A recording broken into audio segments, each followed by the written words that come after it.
Sorry about that. It's the fan phone in, where we bring you all the latest news and we want you guys to discuss it with us. With me, as always, I have my co host. I got Mark Ryman. How are we getting on, Mark? I'm all right. I'm a little bit worse for wear, to be honest. Had a few drinks yesterday, first time in a while. As both parents of young kids, as you well know, we don't get to do it that often. Yeah, I wouldn't say go as far as struggling, but yeah, it was a late one.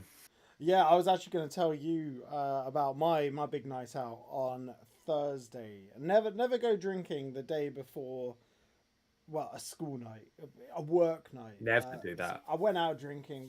It was like buy a ticket, drink as much whiskey as you want. There was a barbecue as well, and I got home. I fortunately it was walking distance. I walked back with a mate, and I passed out on my stairs, like climbing up to bed.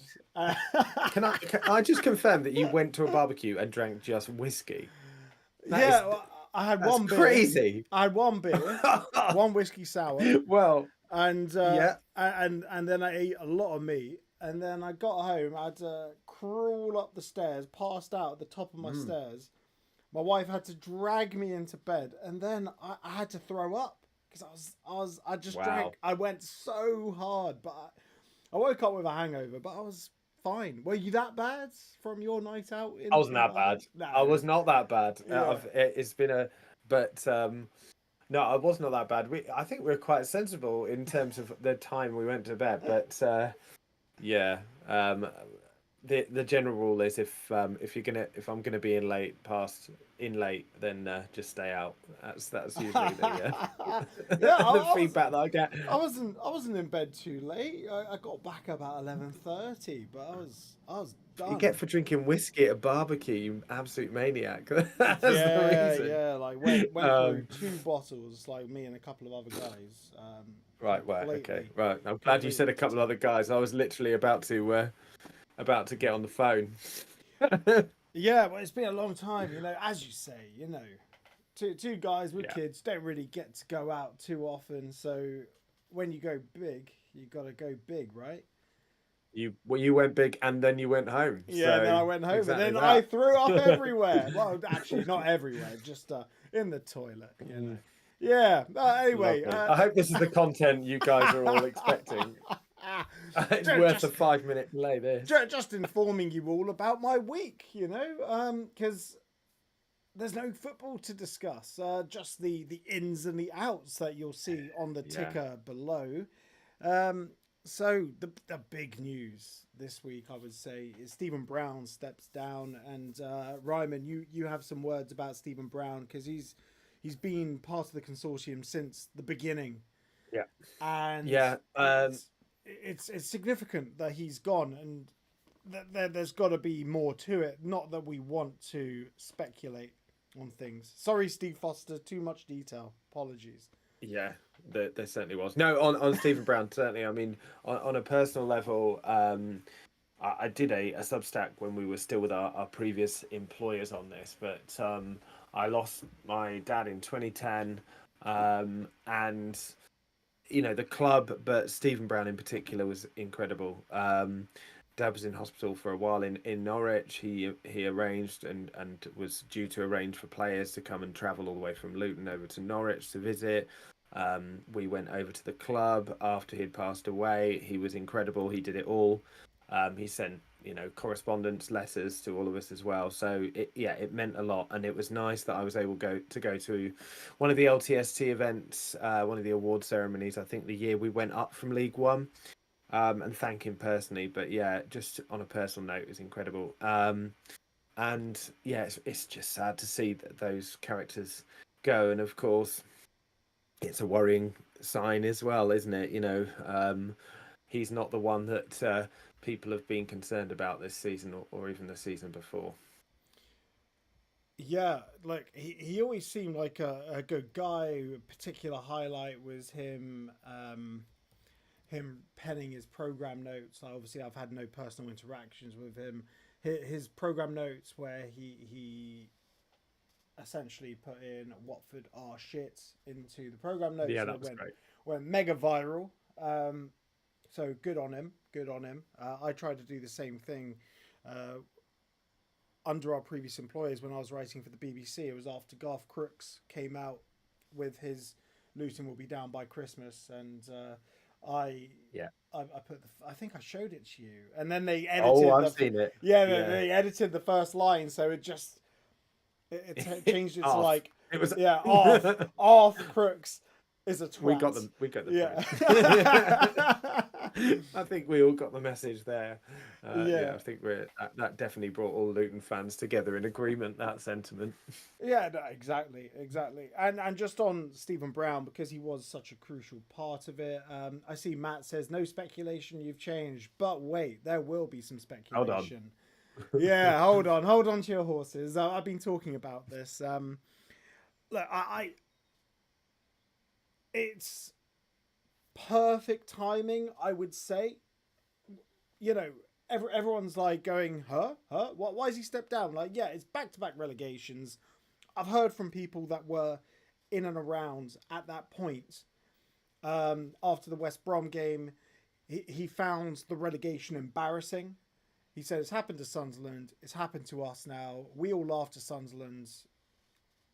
Our back-to-back relegation is not the same as Sunderland's. Ours, for clarification, ours is so much more embarrassing than Sunderland's because Sunderland were an absolute mess.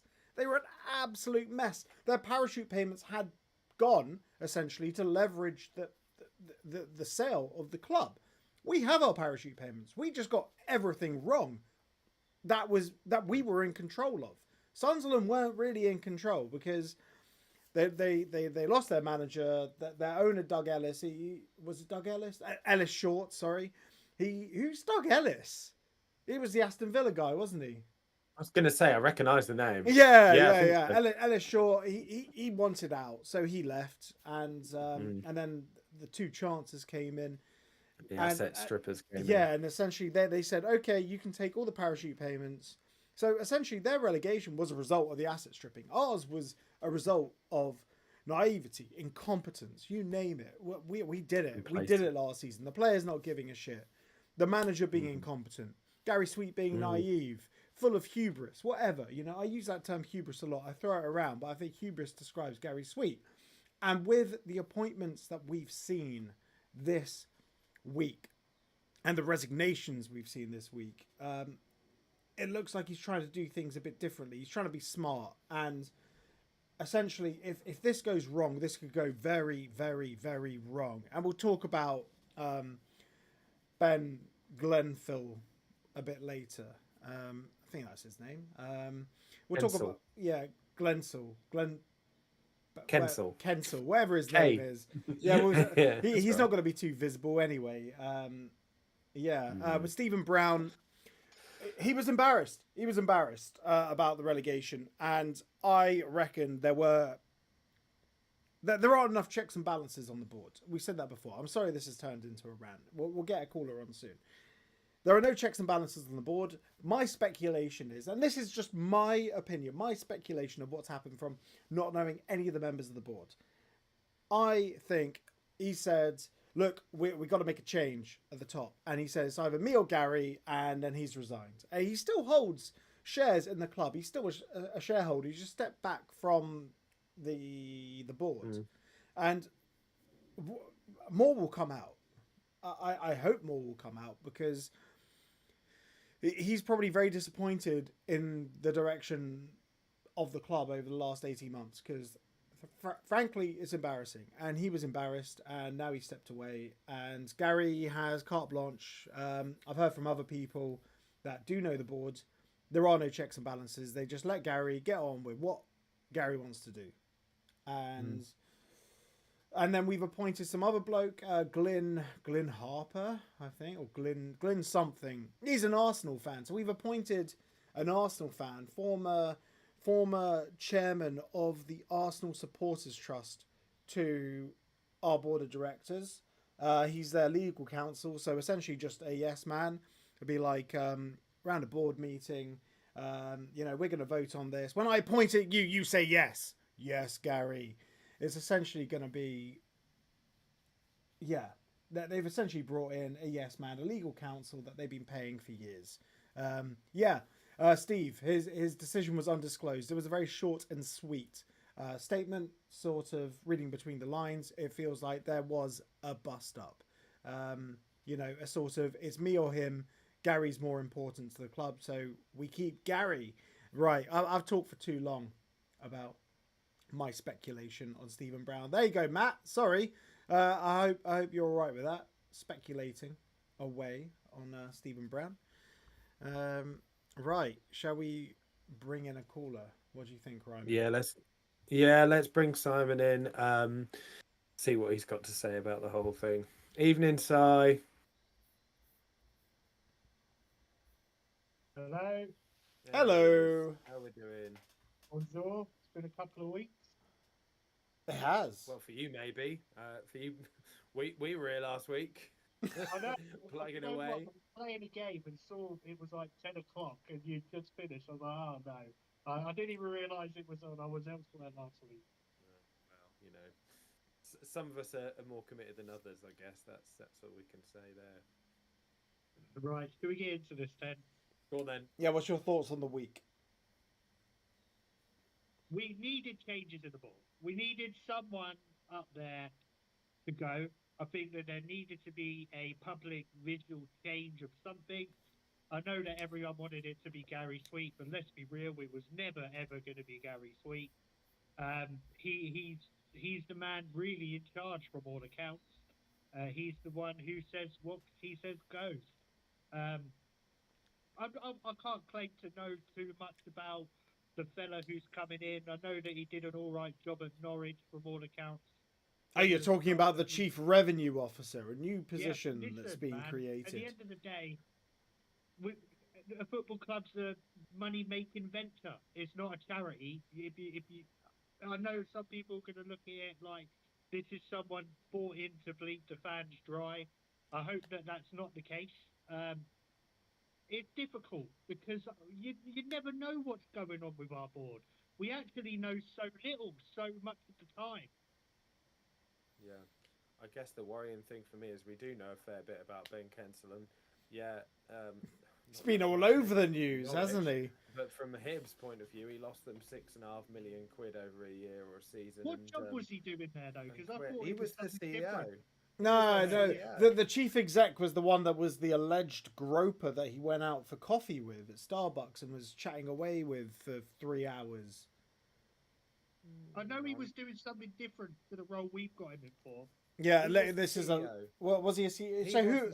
Who was the guy? Who was the other guy that was ousted? He was one of the other members of the board that had to step down because he had groped one of the players. Alleged. Yeah. Alleged. I said apparently. Does that count? I don't know. But I think purely from a financial point of view, a lot came out after he left. I mean, they were like rock near the bottom of the table when he left, and then they did better afterwards. But I think the bit that concerns me is that, I mean, what bit of his CV has Gary seen to go, he's the man for me? For me, it reeks of a spin exercise. It'll be another person to help create spin in the favour of Gary Sweet in 2020. He had a job at Norwich and he worked at Arsenal, but we don't know what he was doing at Arsenal. What he did, no. I mean, the common theme from the reports from Hibs is that he isn't the most honest of people, and for me, that is the antithesis of what we want. But we don't know. Just still, it concerns me. It's difficult because I have no connection to the board, and I'd never claim I do. I don't know what goes on in those meetings. All we can do is look at what's going on and put the pieces together as best we can. I always find that when things are going poorly, all these things come into a much sharper focus. And they should, don't get me wrong, these things should come into a sharper focus when things are going poorly. And I'd like some more transparent. We say this all the time. How many times have we said about transparency the last 2 years? So much. We never get it. I've come to not expect it. I'm just sort of since the season ends, I've been decompressing about it quite a lot, trying to find what I want to say. I want to get some players out the door, get some more out the door. Let's get rolling as soon as possible. I know we've done some releases, but the proof will be in the pudding at the end of the day. And when it comes to the end of August, we can make a sort of judgment call. I mean, certainly in terms of players, you're right. I think that for me as well, it's a culture. The culture is part of the problem, right? The culture has gradually got worse and worse over the last couple of years, and that has to come from the top, as you say, through this transparency. They've already had a long enough window to sort of outline that communication and how that's going to change, and they haven't. And instead, they've hired someone with some pretty damning articles written about him in their track record. So yeah, I mean, it's not a great start. Of course, you know, we all want to see big changes in the playing squad.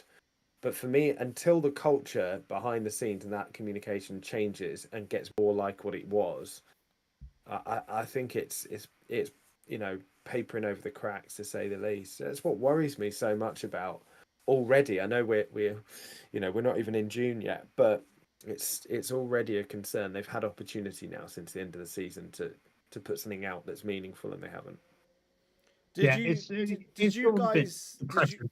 did you guys see this this article from Not the Old Firm that's been doing the rounds? Michael Stewart Which annihilates one's that? Ben. Michael Stewart annihilates Yes, Ben Kensel in scathing rant. yes, Branded Nah, I haven't. absolute that's the one I was charlatan. referring to. Yeah, Yeah, that's right. That's because that's where I got the reference of how much money they lost. Because he said at the end of a season where they'd lost something like 3 million quid, that it was going to improve and get better, and they lost another 6 million or something the following year, or total. Can't remember what it was, but yeah, yeah. Look, it's not great when he's your revenue officer. I will say this. I think because it's strictly a commercial point of view, and I think having a guy from a football background will be better than say having a bloke from a rugby background. A rugby background for a team that actually was liquidated because there was no revenue. For one, if Mm. you've been in the football world, you're gonna have connections because being in a commercial world myself, it's all about business development. It's all about relationships. It's all about essentially schmoozing people. And whether that comes to like ensuring that we have better commercial revenue, better uh, things in the shop.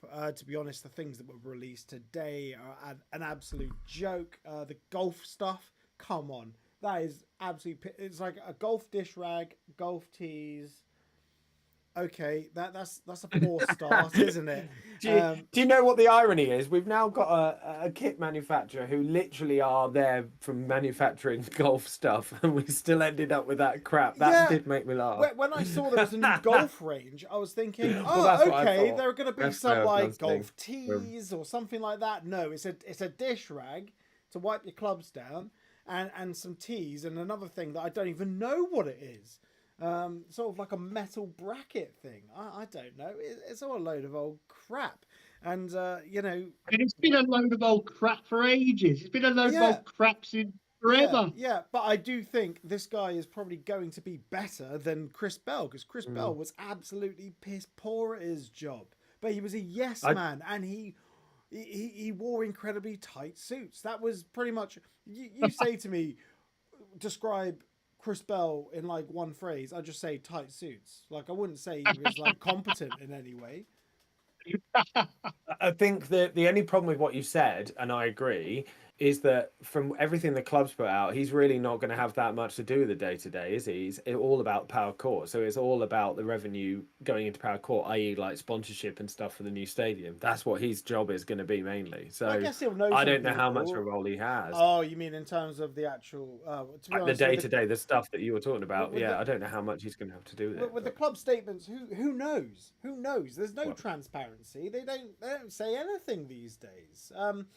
I I I reached out to Ben Kensel for that I've connected with him on LinkedIn, and I reached out to him saying, "Hey, we're doing a phone in. Considering all the news that everyone can find about you, do you care to submit a statement for us to read out, or would you like to come on?" He's just blanked me. He hasn't bothered looking. which I don't blame him. I wouldn't want to be associated with me either. If I wasn't me.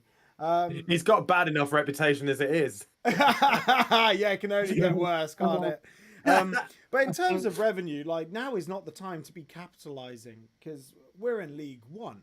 We're a League One side. It's not like people are going to be bashing down our door to like give us naming rights or pump revenue or sponsorship into a stadium that's going to be a quarter full potentially if we are to hang around. Nah, I don't think you'll be that bad.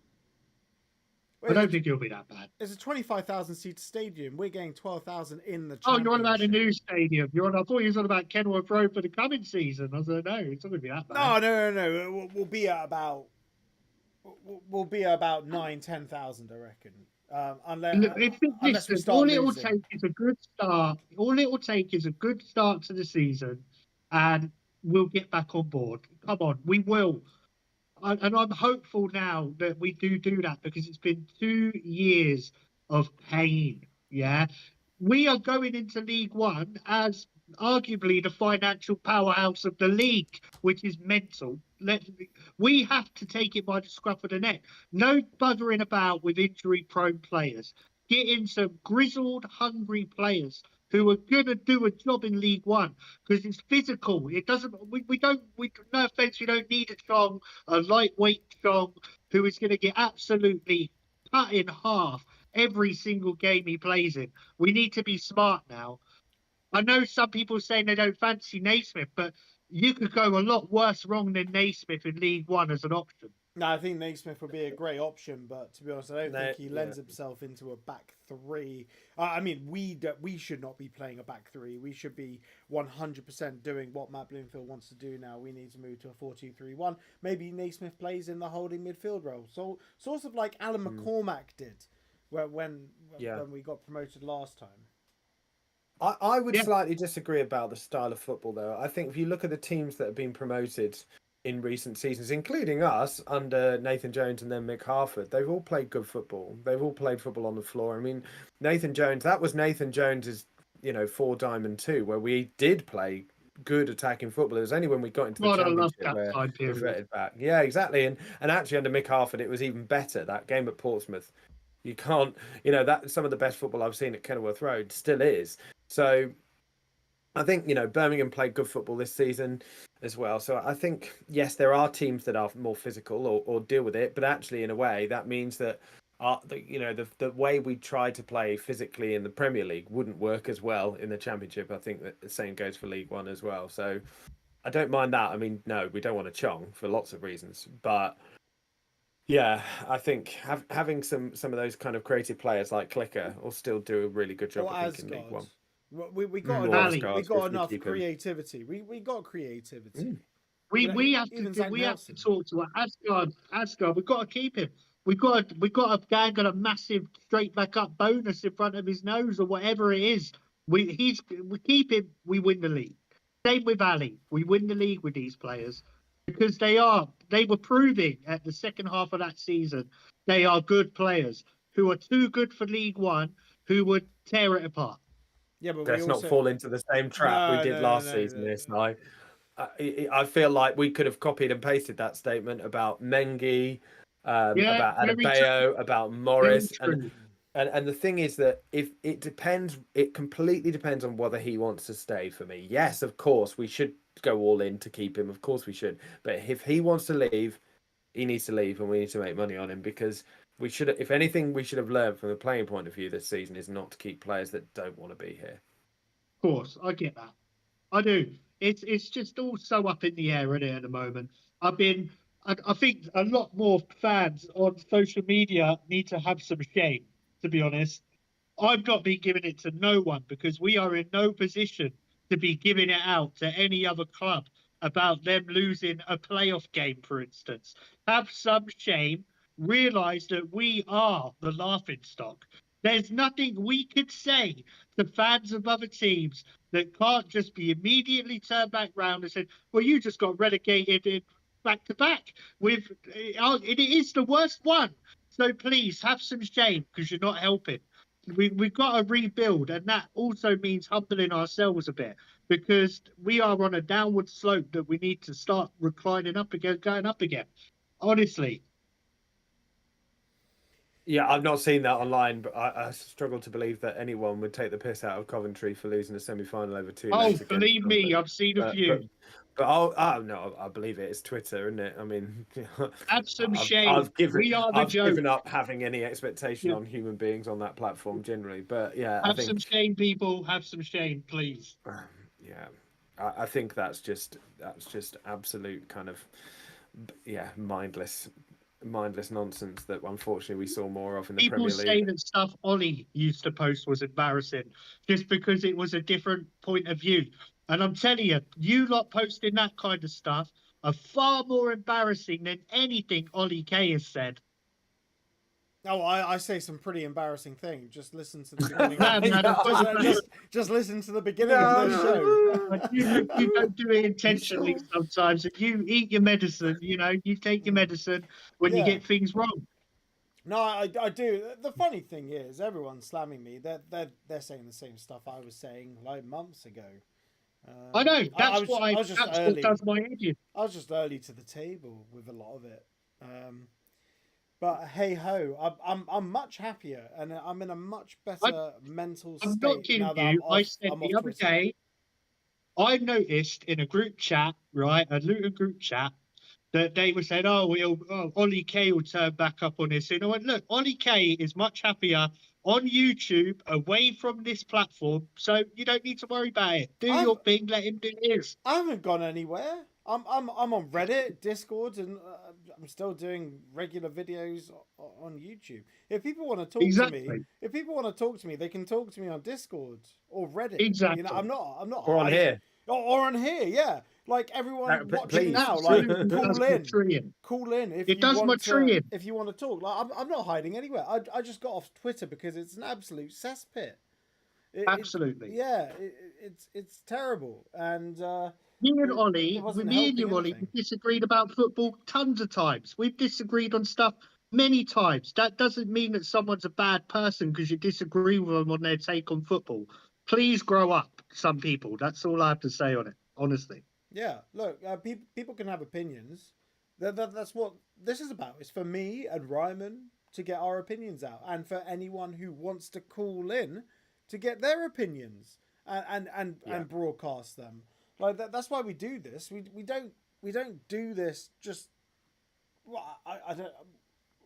There's It's group therapy. Come on, let's not make moans about it. This season it has been group therapy. That is what this has been for me. Certainly, people want to every listen to Sunday other night. people complaining, and that's absolutely fine. absolutely. People want to get their opinions out. If people aren't on Twitter or social media, they can just chat here. And that's, When we were in the that's what it's Premier about. League, when we were in the Premier League, you all said about people like Ollie, me, others that we were just looking for attention and interactions. But how's that true when we're still here, having suffered one of the most embarrassing things that ever happened to a football club?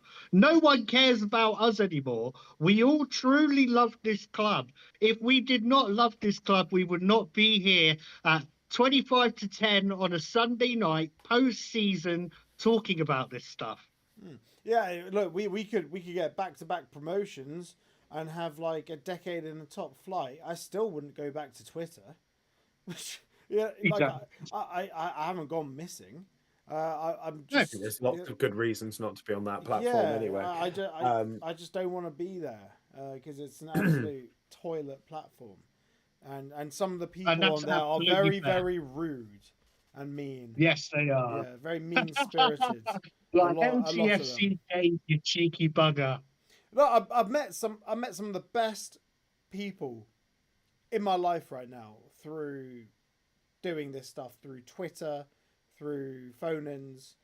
I've met some brilliant people, brilliant, absolutely brilliant people who are my friends now. But I've also interacted with some absolute horrible people, and that is why I'm not going to go back to Twitter, because I have all the people I need to interact with from my Twitter days. It's a shame I don't have lines to some of the people that I was speaking to before, but hey ho, it's fine. I'm interacting with most people. Yeah, You've got whiskey to drink at barbecues these days. Things are more important. exactly. Look, when I'm at these barbecues, I don't spend my time like just doom scrolling on Twitter. You know, because that's what people do when they're on Twitter. They're always refreshing their feed, looking at the latest thing. The only difference is, and Ryman's had to pull me up on some of these things. Do you remember when Elijah Adebayo did his ACL? I had no clue because I didn't have Twitter. Or the retain list. Oh, yeah. I didn't know the retain. I told you about that. I didn't know the retain list had come out because the club was so bad at like pushing it out. Like if you don't have Twitter, I don't have Instagram. Yeah. I mean, to be fair, you have to wait for the program in the first week of the season to come out for we to get most of the news from the club. I think that's just a general club thing. Yeah. But yeah, look, I think in terms of Twitter as well, just it's an inevitability, not the stuff towards Ollie, but there's just as a general inevitability when a team's doing worse than expected that there's going to be this kind of stuff. And my concern is we're at toxic stage already. I think we could have saved it. Obviously, if we'd have stayed up, then that would have changed things. But we said this last week, Ollie, that it's only going to take a couple of bad results to start next season. It'll be and Mick it's going to Harford be a against very Stevenage difficult all place. over again. 100%, it will be, and I feel it, really do feel it, exactly the same as Mick Harford versus Stevenage, and if a club's willing to turn that toxic to a guy who's been there with Luton as a player, as an assistant manager, and then a manager there as well in nearly every role, even at that point before he came back, then God knows what it's going to be like in League One next season if that happens. I don't want that to, and obviously, as I said, a few good results and things start to pick up and everyone's on board again. Of course, that's important. I still remain though that regardless of results, there still needs to be a culture shift behind the scenes. Otherwise, this trapdoor issue that Nathan Jones talked about in his interview previously, I think he had an interview about Luton quite recently. He was doing the rounds online while he was being asked about his semi-final win, and the no trapdoors line came out again that we all heard when he was there. That's well and truly gone, and even if we do well next season, the biggest worry for me is that issue hasn't been solved. Gary but anyway, also said no trapdoors. He said of as course. we go up the league, we're doing everything we can to ensure there are no trapdoors. Well, we've fallen through two, as it is. Like the first one, everyone expected us to fall through. The second one, the trapdoor was on the floor. We jumped through it anyway. Yeah. Let's put this bluntly, right? If we don't win League One next season, it is an abject failure for the third season in a row. I'm putting it very bluntly. We should be winning the League One title with what we have at our disposal. I don't think winning. I think we have to get promoted. It has to be promotion. But I'm not saying we are going to get promoted. It could go very, very, very wrong. It could go. We've seen it for 2 years in a row, but surely at some point we have to break it. We have to break that trend. I think Bloomfield will do it, Pete. I do. I think he knows League One. He's got to get a lot of deadwood out. Like there have to be a lot of players that are shown the door. Like if we can build a trap door, throw them through it, have some cement underneath, encase them like Harrison Ford in Star Wars. Just completely trap them. That'd be wonderful. I don't see anyone buying them. No, I think Bloomfield could do it as well, but with Ollie, he needs to be given the tools to do it, which means basically we've got to pay players off and we've got to give him what he wants. And I still retain that despite, Rob Edwards being responsible for a lot of what went wrong, he also wasn't backed. So that's the worry. And Gary Sweet apparently loved Rob Edwards, so... And still didn't back him. Too much. Yeah, but he still didn't back him, he though, didn't did back he? him because he was like, well, we've retained all these players from the Premier League, But whether they like it or not. Yeah, but I mean, that could well be the case. We don't know. But it's interesting how the Rob Edwards kind of, narrative was all about how we're going to change our way of playing. And there's no way that he could have possibly thought that those players that were built for that 5-3-2 or whatever could play the way that he was talking about. But anyway, who knows? I just that he's got to be backed. I mean, it's going to be tough. We're going to be up against it to get the players we want in League One. We really are. Yeah, You like know, because all the teams that have just gone up as well, like Birmingham, Wrexham, they're going to pick the cream of the crop from League One. Mm. They're going to pick all those Yeah. players up, and yes, we're probably one of the bigger. Well, I wouldn't even say we're the bigger ones because a lot of the revenue's been diverted to the stadium project, and Yeah. otherwise, you know, Going to we're not going to. 25,000 so quick was idiocy. Yeah, I would have been happy with 17 and a half. I think 17 and a half would have been completely adequate for us. You know, Yep, 2,000 and with away room to fans, expand if 15,000 home necessary. fans. We didn't need to go to 25,000 straight away. No, and Uh, it's a vanity project. It's a huge vanity project from Gary Sweet. It's a temple to his ego. You know, he because we got the money, he wanted to build it, and to be honest, if we don't get promoted first time of asking, we're going to be in League One for some time, and that stadium is going to open up in League One, and it's going to open up to about 13,000 fans, maybe 15 Yep. for the novelty of Very the new possible. stadium. Very Yeah. possible. I don't know how much actually will go to the new stadium now from that parachute payment, but you could well be right. Just on the Birmingham thing, I just thought maybe with Birmingham certainly that they're probably even past the kind of League One promising League One players now. They'll be competing with the very top end of the Championship. For me, Birmingham are going to be up there thereabouts doing Ipswich. They've got a good chance of doing it. They're going to have a big revenue. So actually, in a way, they might sort of miss our targets by aiming higher than that. So it may be the case that we still have a chance there. But yeah, you're right about Wrexham, and you know, Cardiff is still a big club for the level. It really depends on whether Vincent Town wants to put any money into it. But you know, I wouldn't put anything on that. no, neither would I. Of course not. I mean, his track record shows that's not going to happen. But you know, I'd say Vincent Tan is one of the worst football owners in he history. is. Of course. Yeah. I mean, from the moment he walked through the door and tried to change their kit to red, I think that was a bit of a, for Yeah. want of a better phrase, a red flag. But he still did put investment into the squad to get him up to the Premier League. So it's been done under him. I'm not suggesting it will be. While we're saying about bad owners quickly, I'm Mm. really pleased for Reading getting out of that situation they were in. I think that's important to acknowledge because we've all looked at the abyss before, and coming away from that abyss is a good feeling, and I'm happy for them. Yeah, maybe they'll get Ruben Sellers back. He's out of a job, isn't he? Yeah. I'm pleased for them, man. I don't like seeing anyone go bust or anything or even close to it. Oh, 100%. Because we've been there, you know, and I'm pleased that they managed to come back from the brink. Yeah, absolutely. Like fair play to Reading. It's a local club to us as well, so it's one I'll be going to next year. You know, just around the M25. Lovely, easy peasy. We don't have a Right, good guys. On record that there. positive note to end, I'm going to pop off now. Okay. Cheers, yeah, Si. have a good one, mate. Catch you Have a later. good evening, guys. Yeah, you too. Cheers. Bye bye. See you later. Right. So that was couple of things on the chat. Go on then. Let's hear. Mark Cheatham says, "What have I missed?" Just a bit of a rant, really, from Ollie and then me. Matthew Byro. It's hard to say that until we know what the squad's going to be like, but we should be building a good squad under Bloomfield. Well, that's the problem, isn't it? You know, I don't think any of us have got any faith left in the recruitment to kind of go, yes, we'll definitely have a really good squad for next season. Well, Phil Chappell's gone. Yeah. Phil Chappell's gone.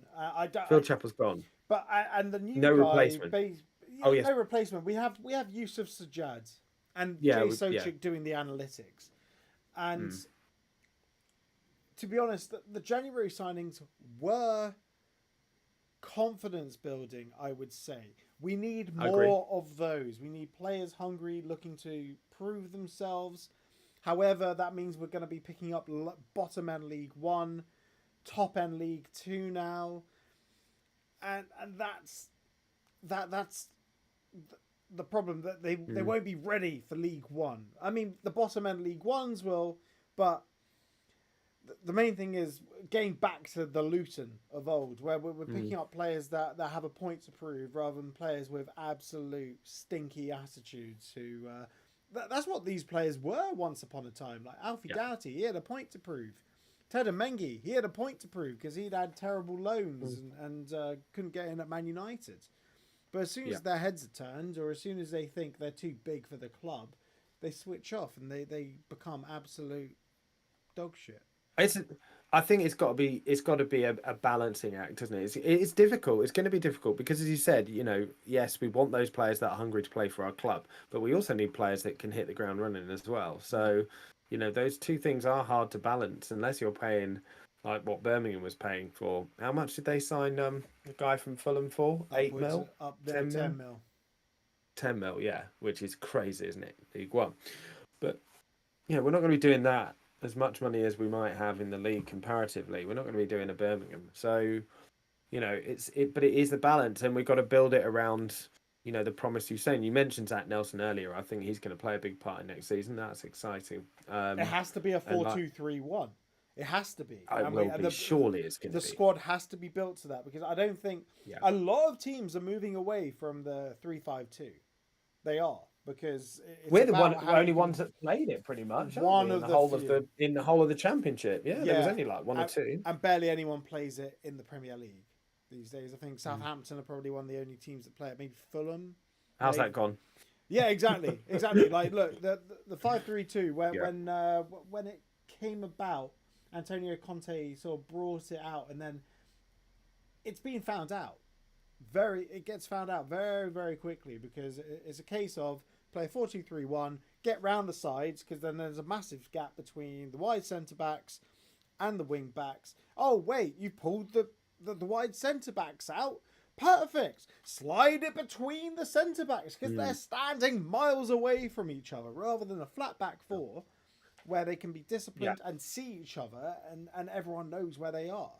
And I've spoken to Joe Jacobson about this. He said, "Oh yeah, footballers, they can play any position. They we've all played these positions. Then why are they so bad at playing a back three? Like, why does no one know what they're meant to be doing? That's the thing. That's why we have to go to a 4-2-3-1 because it can change from a 4-2-3-1, 4-3-3. You have the attacking impetus on the wings. And also, here's one. It's a shame we've lost Josh Neufeld. Nerville. Yeah, did you see his goal? Did you see his goal? Yeah, ridiculous. And we let him go when we got promoted to the Premier League because we're like, we're not going to need him. We could be playing in the same league as him next year. I know, crazy, isn't it? Crazy how these things work out. But no, I completely agree with you before. But I mean, actually, when you think about it, even Nathan Jones said that he started playing that system out of a necessity. I don't think he wanted to really, but he came back to Luton when we were in banging trouble and we needed some stability, and that was his way of doing it. And then obviously it worked as we started to push further up the league in the next 2 seasons, or more or less. But yeah, you've got to have players that know exactly what they're doing, and it fell apart in the playoff semi-final because we didn't have the players that knew what they needed to do. Yeah, Danny Hilton up front, who was so finished at that point, and Harry Cornick, and that was who was up front. It relied heavily on a banging form, Elijah Adebayo, and I think it was knowing what they needed to do. As soon as the players didn't realise what they had to do, the system falls apart, as we saw against Burnley, first game of the Championship season. Where the ball's just going, and then the final goal where Lyle Taylor, he's one that always did us. Lyle Foster just running straight through our team. Yeah, exactly. Thanks. I did try to forget that game, as I have a lot of games last season. But I mean that was like everything. We were chatting before the game. I remember we were sitting next to each other watching the Burnley game and talking about what our biggest concerns were. All of the weaknesses that were there in the Premier League with teams, being able to basically lump it over the top and having the pace to get past our centre backs that were going one-on-one on the halfway line. And that all happened within about 10 minutes of the first half of that game. And it was how many do you want? But I think that won't happen under Bloomfield. One thing Bloomfield has definitely shown is that players know what they're supposed to be doing a hell of a lot more under him. There is a clear instruction. There's far more control in where the players are and everything else. And I'd be amazed if we don't go straight to a 4-2-3-1. I mean, after all that, the system that he did so well at Wycombe at, and look, it also shows how good he had done with Wycombe, because the Wycombe after he left was not the same sides under Dodds as they were when he was there. I know they made it to the playoffs semi-final, but you know, throughout the rest of the season, they just were not the same side. No, they couldn't especially going service forward. Kone. They couldn't service Kone. No. Yeah, Exactly. So he looked a no, shadow with the player. I know he had injuries, Mm. but he looked like I saw him in that playoff semi. Mm. You look terrible. Yeah, maybe he's been told he's coming to Luton. But that's Well, to be honest, that's what we do to strikers. We need a striker. Well, we need a striker, yeah. and to be honest, on that form, he'll fit right in, won't he? Yeah, but look, I think he's still proven this season that he can do it, and let's be honest, you know, if we get him, that will still be a coup for us, considering the league that we're in now. I don't know whether the club's interested in going back in for him, whether whether he wants to go up to the Championship, and whether teams would pay that money for him. But yeah, we have to get strikers, and we have to get strikers that are well established at the level. I was We told really do. the money that was being banded around for Kone was never a reality. We valued him Yeah. at about 2 mil, and everything else after that was nonsense and rubbish. And bear in mind, at the time when we were bidding for him, he'd only had 6 months of pro football, so I think 2 mil was probably a fair price. Like it must have been agent talk, just bumping up the price. But you're never going to prize a player like that out of a side if they've got billionaire owners, right? That's the thing. You're going to have to pay over the odds because they've got the money to keep him. No, but there's still financial fair play. It's not. They could. They not could that just, much in League One though. Yeah, I know. Not as Is much there? as say the Championship. Yeah. No, but the Championship, and even that's been raised now. But you know that they are of that wealth where they could just issue one share to themselves for like £10 million, and you know, do what the Coates family do over and over again. You know, And that's which isn't fair, but that is football. That everyone's doing that these days. At least they're not, well, you know, selling the training ground to themselves, or selling the stadium to themselves, or selling hotels that are attached to things like Todd Bowley used to do. Or what he used to do, because he's done it all now, hasn't he? He'll keep selling it and keep flipping the money on and off the books. Creative accountancy, they call it. But we have to get this window right, and it just feels like there's a massive disconnect in the board. They're all aligned in the fact that it's like, yeah, let Gary do whatever Gary wants to do, and hopefully Yusuf Sajjad has some good ones lined up. Yeah, that's all I hope, really. Yeah, I mean, you're right about January. It should give us some hope, because there were with some great ones in there. Obviously, Asgard and Miliali. Most of our best players were signed at that point.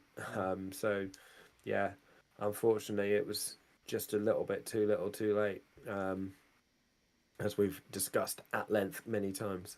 But yeah, I agree. Let's hope we carry on with that in the summer and start as soon as possible. Yeah, no, absolutely. Well, no one seems to want to be calling in. So, any other business? Still managed to blather on for an hour though. I know. I thought we'd done well. Yeah. That's why we should rename this Sunday Night Club, because you know, it's just us prattling on while people watch. Yeah. But yeah, just an informative point. You know, we will be doing this every week, despite the fact that we're not going to be playing any games. And do come on, and if you don't want to join us on the voice call, although do, you know, so that you don't have to listen to me and Ollie and Simon usually as well prattling on. But if you don't, stick the questions in the chat. We'll read through them and try and answer them as well. It's always interesting to get other viewpoints too. But yeah, so we'll be here same time next week. Might be some other news, but to discuss by then. Yeah, hopefully the signings start up. Remember, we did this like after every single signing last time. God. all four of them, or however it was by the end of the summer. We just Yeah. it was all at once at one point at the end of the season because we'd only signed Shanda Baptiste for the first 4 weeks of the window, twiddling Yeah. our thumbs till they announced Raw Waters, and then that was it for ages. Then bang, bang, bang. And Mm. yeah, we come a long way since then. Unbelievable, really. We used to do them on Twitter. Right, for everyone Yeah. that's just tuned in, you can watch it back from the beginning. I recommend skipping the first 2 minutes because I talk about a night out I had recently, and no one needs to hear that. Right, but well, Martin Cawthorne says, I feel we'll aim for the foreign market. Who's going to want to come to us? You know, we'll end up with another Daiki Hashioka. Well, actually, we signed him when we were in the Prem, didn't we? God. Yeah, Well, that's 2 divisions better. yeah, Crikey. foreign market. Yeah, is Scotland the foreign market? Yeah. I don't know. I think Lamine Fane and we know Makoso is great. Like Lamine Fane will be fantastic next season. I really think so as well. So some positives there. But you're right. Harder to attract when you're in League One. Yeah, exactly. I don't think Lamine Fanny's going to want to, play in League One, is he? Like, we signed him in January. We signed him in the summer. And he thought, yeah, we'd be, competing at the top of the league. He rocks up in January. It's like that meme from Community where, he comes back from, grabbing the pizza downstairs and like everything's on fire. He must have been thinking, what the hell have I come to? So it could be another case of Mengi. We'll see how he is at the beginning of the season, if he actually does want to be there.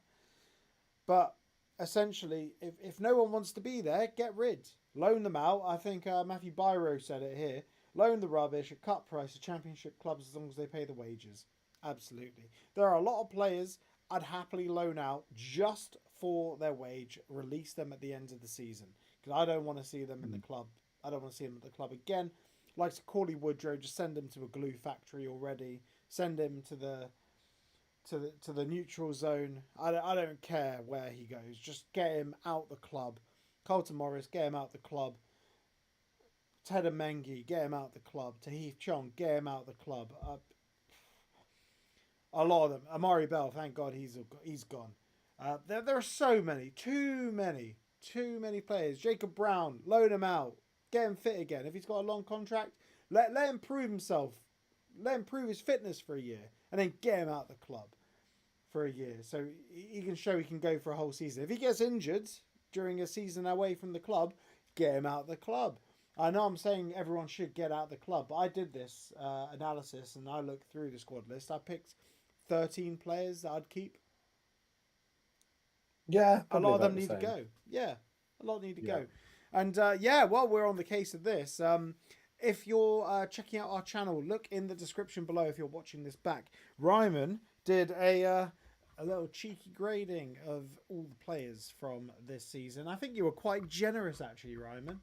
Yeah. There's a couple that you brought up. Look, I think you and I disagree slightly on a couple of players, but there were some that I thought were pretty fair ratings as well. Yeah, and a delightfully clickbaity thumbnail from editor. Yes, thanks to our editor Kate for that. Yeah, I appreciated that. Oh, yeah, God. Yeah. Well, yeah. that's. I did not give Chong 9.5. No. What did you give him? Like a 1? 1, I think. Yeah, something I think like that. Fair. Yeah, that's fair. Yeah.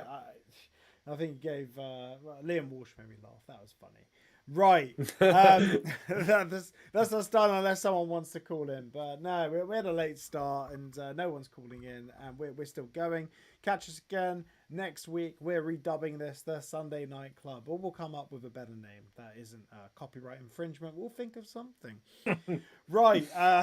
Everyone, if you're not already subscribe to the channel. Loads more Luton content. We'll have championship content, football content in general, League One, Championship, Premier League, maybe just anything that takes our fancy. We'll talk about it. But everyone, take care, have a great evening, and have a great week.